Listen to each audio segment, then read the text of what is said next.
So as promised, in this video, I'm going to walk you through one of our regular course modules for our intercession class. So I'm just going to scroll down here to the content browser and click on Unit 2, because as I mentioned in the other video, Units 2 through 6 are all set up essentially the same way.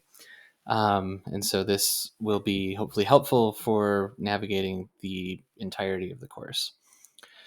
So as I mentioned before, you can see the number of the unit, the dates here. Here's the table of contents if you need to jump to other locations. These are all set up with an image that's relevant to what we're studying and just a general title of what we'll be covering in that unit. To get into the module, you click on the first item, which is always the intro and objectives. So I'm going to click there.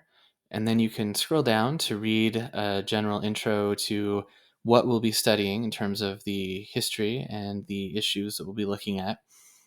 This section tells you what you need to do by the end of the first day of the unit, what is to be done by the end of the second day, and then the objectives for the unit in terms of content. There is a video intro. These are a bit old. They have the old course number. They have the old me. I am meaning to redo these, and hopefully I'll get a chance to do that sometime in the very near future, even hopefully during our intercession. So be looking for that. That's on my to-do list.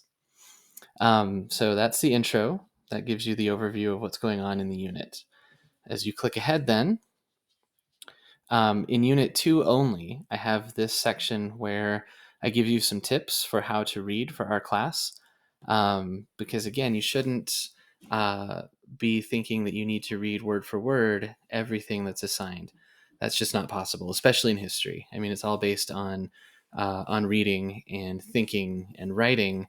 And in 2 weeks, and trying to study most of New Mexico's history, it's just impossible to get everything. And so you want to learn how to read in a way that will allow you to get big ideas, will allow you to skim through some things and focus on others. And so in this video, I give you some tips for how to do that.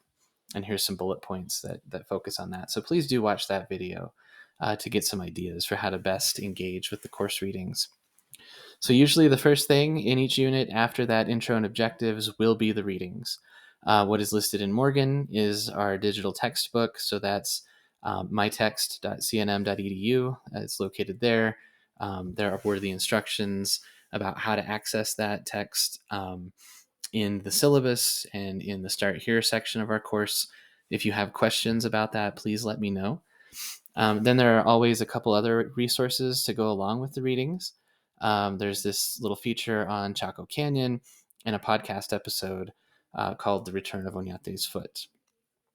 The optional readings are exactly that. They're optional. They're things that if you're interested in studying further about statues, about Oñate's Foot in particular here, or about the Pueblo Revolt, you can click on those. You could save them for later, so you can come back to them and read them another time. These questions to consider as you read, these are just here to help you to think about what you might want to be looking for as you do the readings. There's no assignment attached to these, so you don't have to do anything to turn in relative to these questions.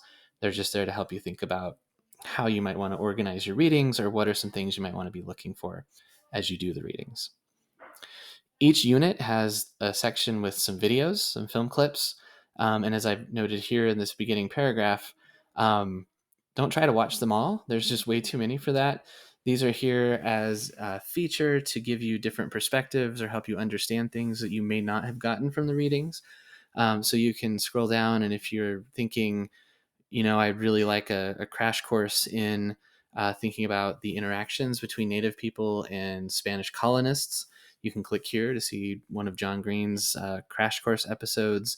If you're interested in diving into the whole controversy over the Oñate statue in a bit more detail, you can watch this Monument to Genocide video. And again, other lectures on the Pueblo revolts.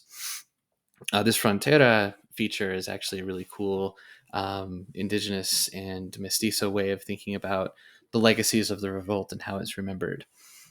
So, again, there are things there for you, but if you don't get to them, remember that the readings are the real core of the class, and these are meant to supplement and support those. So don't worry about it if you don't watch them all. This is a feature that I have here in Unit 2 that's not in future units. This is one of the Indigenous movements that was focused on Canada, but elsewhere around the globe, in which Native peoples are really asserting the fact that they are still here. It seems like maybe something that doesn't need to be said, but all too often we've thought about Indigenous peoples as historical figures rather than people who are here with us.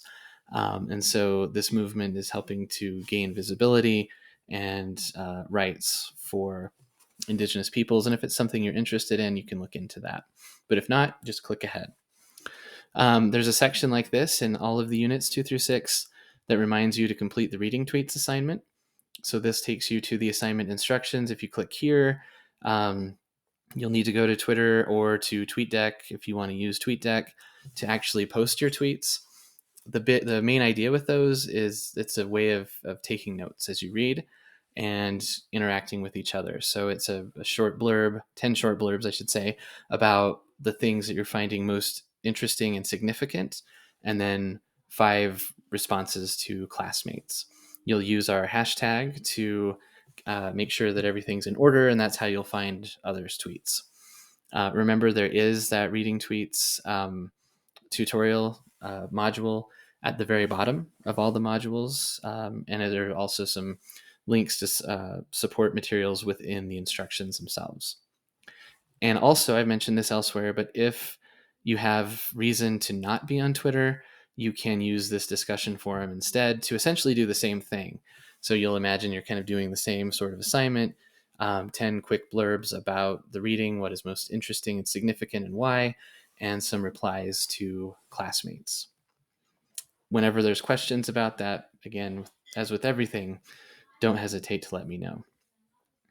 The SIFT method is a way of evaluating online information, particularly, but all of the information that we come into contact with. This is another thing that's only in Unit 2, but I think it's important for us to think about how to locate credible, relevant, reliable sources online, because that's one of the major things you'll be doing for the timeline assignments. Part of each timeline assignment is to include an additional source that tells us something else about the topic you've chosen. And so you'll follow along here, and then you can either post some tweets about SIFT or you can post your ideas about SIFT on that discussion forum. Here's where you'll do the timeline assignment. So these instructions should all look the same. You can click here to get the detailed instructions about the assignment. Here's where you can find the tutorial, the video tutorials on how to add your work on Tiki-Taki. At this point, we will have already done some work on the timeline. For Unit 1, we do a personal entry on the timeline, mostly to get our feet wet and think about how to use Tiki-Taki and interact with it. So hopefully you'll have some familiarity with it by this point. As I mentioned, here are the detailed assignment instructions if you click here, but the basic, kind of very basic, most important things are always listed here. There's an example to help as you get started, and this is where you will upload the document that you create for your timeline entry. Remember that you always have to complete, or you always have to submit your timeline entry here in Brightspace and add it to the course timeline on Tiki-Taki. So that's the same in units 2 through 6, and this timeline connection step I always do on the second day of the unit is the same for units 2 through 6. You'll look at the timeline, you'll find someone else's entry that connects to yours, and you will explain how those 2 topics connect and why it matters. So you'll add your connection to your peer's post on Tiki-Taki, and you'll submit your document with that connection here. The next 2 items are the ones that you get to choose between. So for units 2 through 6, you do either the journal or the discussion board. You don't do both. So just choose the one you're most interested in. You can click here to see the guidelines for the journal assignment.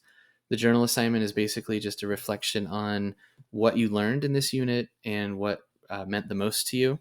Again, there are some specifics about that, but in general, that's what the journal is all about. If you don't necessarily want to do that at the end of the unit, you can look ahead and see what the discussion is asking you to do. So these discussions are all a little different. Unit 2 focuses on the Oñate statue, and it asks you to write a letter to the Rio Arriba County manager with some recommendations, so you can read through that to get all the details. Excuse me. So if that's something you want to do, then do the discussion. If you would rather not, you can click back and you can complete the journal instead. And again, as I mentioned, the discussions are always different. I mean, there is a discussion option, but there are different topics. So in Unit 3, we're doing something with the Villa Sur expedition. In Unit 4, you'll create a meme about the US-Mexico War. Unit 5, you create an ad for the Santa Fe Railroad. And in Unit 6, you'll look at photographs from the Depression era as historical sources. So again, those are things that you may or may not be interested in doing. They're a little bit more creative and applied than some of the other activities we do. So that's why you can choose between either the journal or the discussion. And as I mentioned in the other video, there's always a self-assessment checklist at the end of these units so that you can make sure you did everything. So did you do the readings? Did you do the tweets? Whether on Twitter or on the discussion board? Did you do the SIFT activity? Remember, that's only in Unit 2. And then did you do the timeline ID step, the connection step, and either the journal or the discussion? And you can use this. This is for your information, again, just to make sure that you've done everything. And as you click ahead, then you will see that you're on Unit 3. And it's set up the same way, an image, a general title, and then intro and objectives, readings, and so on. So again, that's the same structure. We'll just be doing different topics in the other units.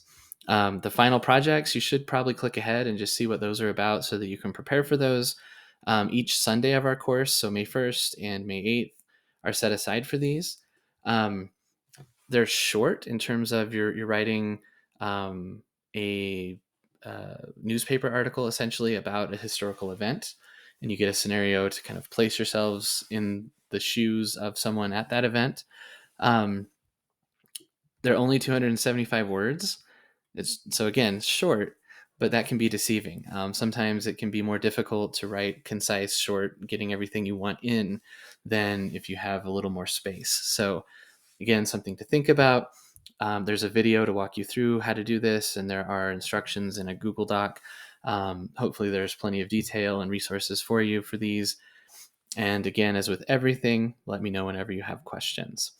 So hopefully that rounds out the overview of how everything's set up in terms of navigating it. I'm here to help, and I look forward to having a great intersession.